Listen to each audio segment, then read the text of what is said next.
सर्वप्रथम सर्वांना जय शिवराय।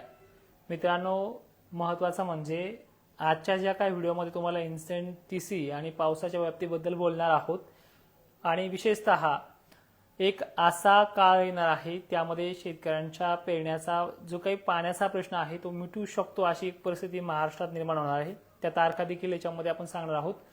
14 पासून जे वातावरण बनतंय आणि त्याचा जो काही व्याप्ती आहे 18, 19, 20 पर्यंत त्याबद्दलही यामध्ये भूमिका आहे। आणि विशेषतः उद्या 12 मेला संध्याकाळच्या वेळेला 6 ते 6:30 किंवा 7च्या दरम्यानमध्ये शिवणी पिसा लोणार तालुक्यामध्ये मी येत आहे लग्न निमित्ताने। लोणार तालुक्यामध्ये उद्या 12 मेला शिवणी पिसा येथे आगमन करतोय। तर लक्षात घ्या, हे 2 दिवस स्थानिक वातावरण ढगाळलेली परिस्थिती अशा प्रकारचं स्वरूप आहे। 12 तारखेचा जर अंदाज पाहिला आपण तर मोठा वातावरणाचा धाक नाहीये, थोडे किरकोळ ढग वगैरे आभाळ आणि वाऱ्यामुळे इकडे तिकडे सरकणं असे अपवाद आहे। 13 तारखेला सुद्धा जळगाव असेल, छत्रपती संभाजीनगर असेल, 13 मेला अहिल्यानगर असेल, जळगाव धुळे या भागामध्ये, जालना देऊळगावच्या भागामध्ये ढगांचं आगमन होईल। 1-2 ठिकाणची व्याप्ती आहे। 13, 14 आणि 15ला जी काही वातावरणामध्ये वाढ होते त्याबद्दल मगाशी मी तुम्हाला स्पष्ट सांगितले, आजही सांगतोय। हा पहा, आभाळ खूप आहे काही ठिकाणी। स्थानिक वातावरण जसा 5 तारखेला 7 तारखेला पूर्व विदर्भात झालाय त्यापेक्षाही हिशोबाने हा वातावरण होऊ शकतं आणि याच्यामध्ये धाक मोठे नाहीयेत। मात्र एक शेवटचा आठवडा असा येतोय जो 22-23 पासून प्रभाव टाकायला सुरुवात करेल। त्या अगोदर हे 14चं आणि 18चं प्रकरण सांगतोय समजून। 5, 7, 8, 9ला महाराष्ट्रामध्ये जसे पाऊस झालेत अनेक ठिकाणी स्थानिक वातावरणाचे कुठे चांदणे भरायचे, काही ठिकाणी चांगल्या पद्धतीचे 15 ते 20% भागांमध्ये ही परिस्थिती पुन्हा निर्माण होऊ शकते। पण एवढाही लग्न समारंभाला किंवा इतर कुठल्याही कामाला तेवढ्या लेवलचा अडथळा नाहीये। पण हे सांगावं का लागतंय, कारण की अनेक शेतकरी ह्या पावसाच्या आभाळ पाहून पाणी थांबवतोय आणि विशेषतः त्यामुळे याची व्याप्ती तुम्हाला सांगितली 15% किंवा 20% आसपास आहे। पण एक शेवटचा आठवडा 22 मे पासून एक अशी कंडिशन बनते, 22 तारखेला अरबी समुद्रामध्ये मोठं लो प्रेशर बनणार आहे, ज्याचा फायदा कोकणामध्ये, कोकण किनारपट्टीमध्ये अनेक ठिकाणी मोठा पाऊस घडू शकतो। सांगली सोलापूरला 23 आणि 24 तारीख आहे आणि मराठवाड्यामध्ये, विदर्भामध्ये, खानदेशमध्ये ह्या पावसाचा प्रभाव उडू शकतो। आता पावसाची ही तारीख जी आहे थोडी लांबची आहे, त्यामुळे जिल्ह्यांमध्ये बदल होणार आहे। तर साहजिकच आहे, याच्यामध्ये सध्या जर पाहायला गेलं तर चांगल्या पावसाच्या रडारवरती मराठवाड्यातले आणि विदर्भाचे जिल्हे समोर येत आहेत। यामध्ये व्याप्तीचा विषय बघितला तर आज मॉडेल चांगल्या पावसाळ्यासारखी व्याप्ती दाखवते, पण आपण एक 40-45ची व्याप्ती धरूयात की ह्या हिशोबामध्ये हे राहू शकतं। तर 40ची आणि 45ची व्याप्ती विदर्भातले एकंदरीत सर्व जिल्हे पाहायला मिळतात, ज्यामध्ये बुलढाणा, अकोला, अमरावती, वाशिम याचा नंबर 1 नंबरला आहे। त्यानंतर बीड जिल्ह्यासह लातूरची व्याप्ती ही वाढताना दिसते 24च्या आणि 25च्या दरम्यानमध्ये। 22-23 पासून ही जास्त सक्रिय होईल। त्याच्यामध्ये सुद्धा बीड जिल्हा, जालना जिल्हा, परभणी, नांदेड पट्टा, हिंगोली, वाशिम, विदर्भातला यवतमाळ, अकोला आणि वर्ध्याचाही समावेश जास्त आहे। मग या पावसासोबत अनेक ठिकाणी मोठ्या वातावरणाचे संकेत देखील आहेत, त्यामध्ये खानदेशचा समावेश सुद्धा आहे, धुळे, जळगाव, नंदुरबारचा आहे। आता विषय येतोय आपल्या जूनच्या पेरणी संदर्भातला। हे पहा, धुरळ पेरणी करण्यासाठी यंदाचं वर्ष सुद्धा पोषक ठरणार आहे। कारणही तसं आहे, 1 जून महिन्याला गेल्या वर्षी सारखाच पाण्याचा अंदाज आहे, जो गेल्या वर्षी तुम्हाला अनेक ठिकाणी धुरळ पेरण्या आपण सक्सेस करून दाखवल्या त्या पद्धतीने हजारो हेक्टरसाठी आपण आपल्या ऍप्लिकेशनमध्ये, जे आपलं ऍप्लिकेशन प्ले स्टोअरला आहे, बऱ्याचशा शेतकऱ्यांनी ते डाउनलोड देखील केलेलं आहे। आणि आवश्यकता का पडते, कारण की अनेक जणांना त्या ऍप्लिकेशनमध्ये समजत नसेल, तर मी समजून सांगण्यासाठी व्हिडिओ वारंवार देत राहील अशा ठिकाणी। तर याचा फायदा तुम्हाला होणार आहे। धुरळ पेरणीच्या अगोदर तुमचे पिन कोड्स, तुमच्या भागाचा पोस्ट कोड टाकून त्या ऍप्लिकेशनमध्ये तो एक सविस्तर मेसेज दिला जाईल, ती एक रिक्षा आपण घेऊयात, फायदेशीर ठरू शकते। नमस्कार काळे सर।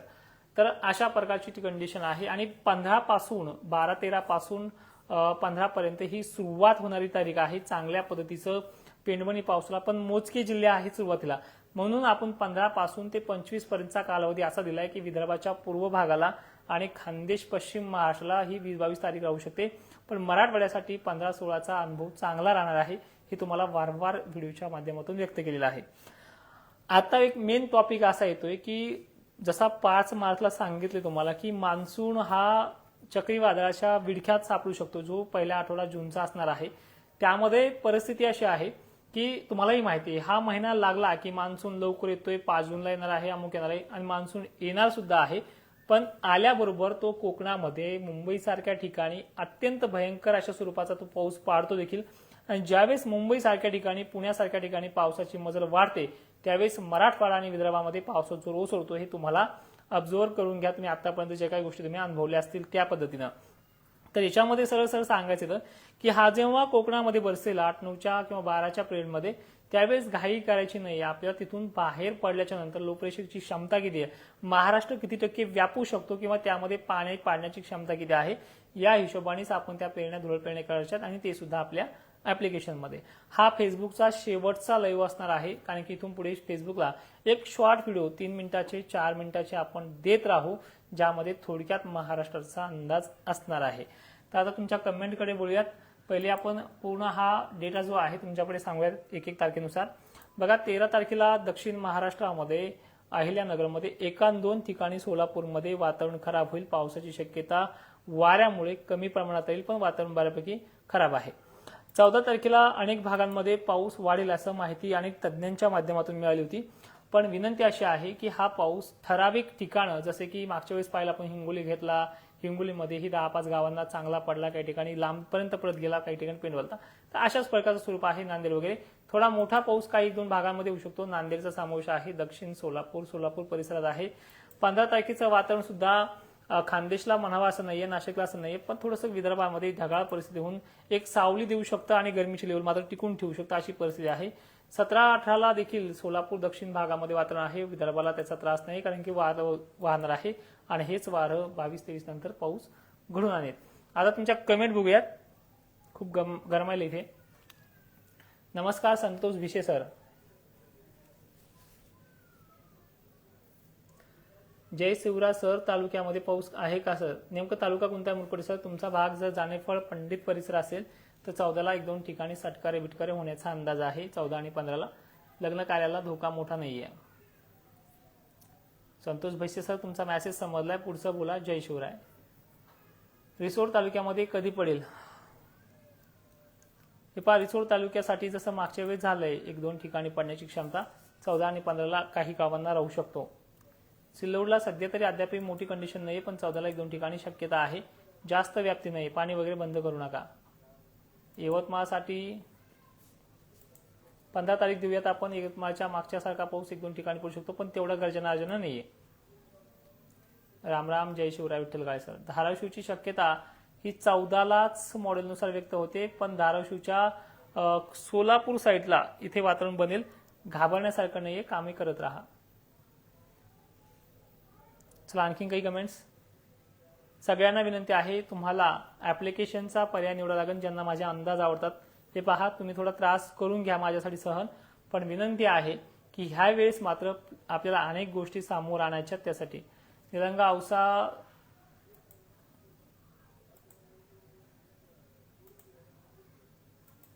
आणि असाच लाईव्ह आपण तिथे घेऊयात.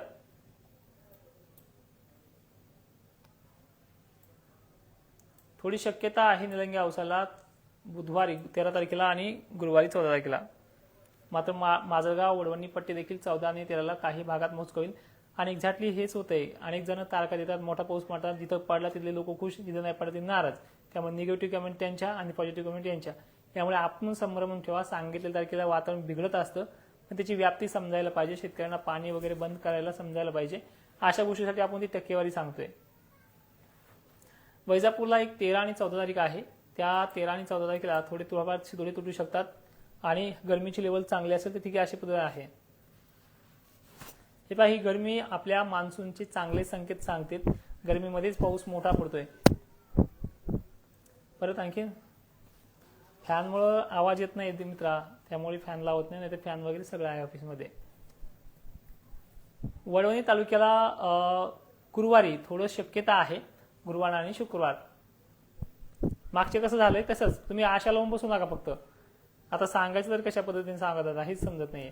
नाशिकमध्ये नाही म्हटलं तरी चालते, फक्त जे काही अर्धापुरा आहे, हदगाव आहे, ठीक आहे, किनवटला सुद्धा हे गुरुवारी आणि एक तुम्हाला पुन्हा एक तारीख निघते बुधवारी, म्हणजे 13 आणि 14चा समावेश आहे.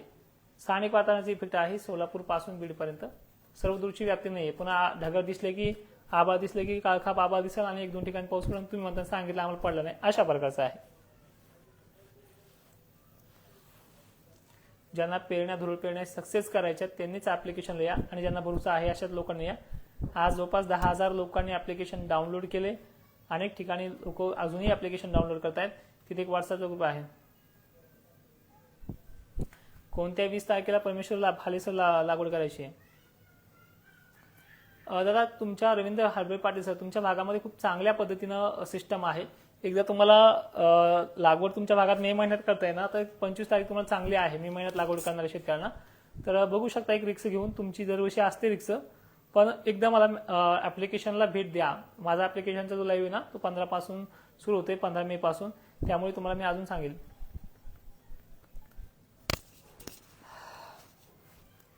नक्कीच पंढरी मुठ्ठे सर असं होतंच, आता गरमीचं काय करावं. पारनेर अहिल्यानगर 13 आणि 14ला स्थानिक वातावरणाचा इफेक्ट आहे. ठीक आहे. एक ढगाळ परिस्थिती होऊ शकते. वारं आणि गरमी थोडी शांत आहे त्या दिवशी. रात्रीच्या वेळेला शितोड्याचा चान्सेस आहेत. पुणे परिसरात 13 तारीख सांगितलेली आहे. कोल्हापूरला सुद्धा 13 आणि 14 आहे. आणि असाच पाऊस आहे हे जे आठवडाभर आहे ना, याच्यामुळे मी तुम्हाला त्यावेळेस म्हणलोय की मोठा धाक नाही. लग्न समारंभाची 14 तारीख खूप मोठी आहे आणि ह्याच तारखेला जर तुम्ही घाबरून बसले, लग्नातल्या नवरदेव आधीच वडीलधारी जे व्यक्ती असतात ते घाबरतात. पाऊस सांगितला, तोडकरणी पाऊस सांगितला, नाही पडल्यामध्ये सांगितलं पण आला नाहीये.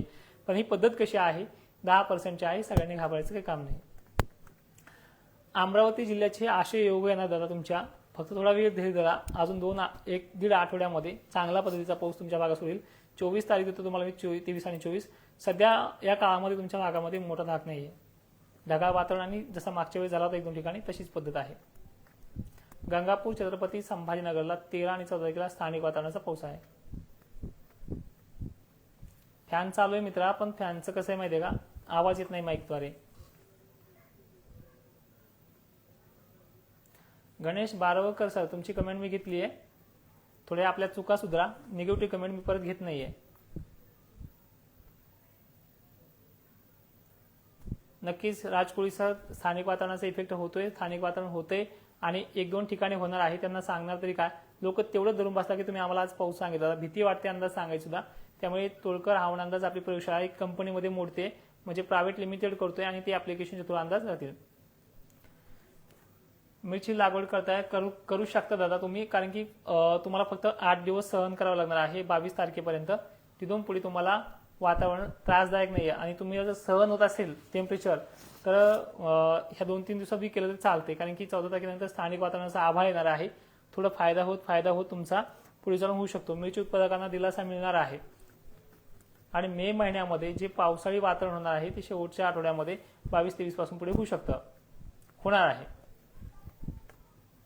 चला आणखीन काही कमेंट्स.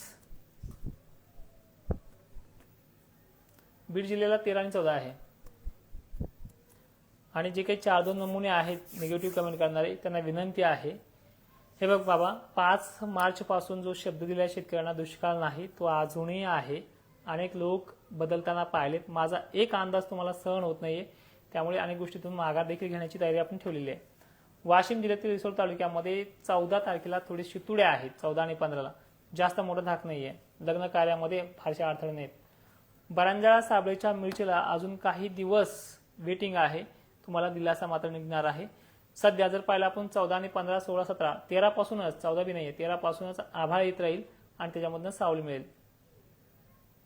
गरमी मात्र 22 तारखेपर्यंत कमी होणार नाही. 23च्या पुढे टेम्परेचर हळूहळू कमी होत राहील. खानदेशला 25 तारीख उघडायला लागेल. फक्त तर काही दिवसासाठी गरमी राहिली, 10 दिवसासाठीच गरमीची लेवल कमी होणार आहे. आशिष सर, अनमाळे सर, तुमच्या कर्नाटक मधला तालुका सांगितला तर अजून सोपं होईल. पालम तालुका बघा, पश्चिम साईडनं आणि थोडंसं अहमदपूरची साईडनं दक्षिणकडील ह्या मार्गे ढगाची गर्दी पाहायला मिळते तुमच्या भागामध्ये. शक्यतो मागच्या इतका नाहीये, पण होण्याचा अंदाज आहे. चालेल. जय शिवराय.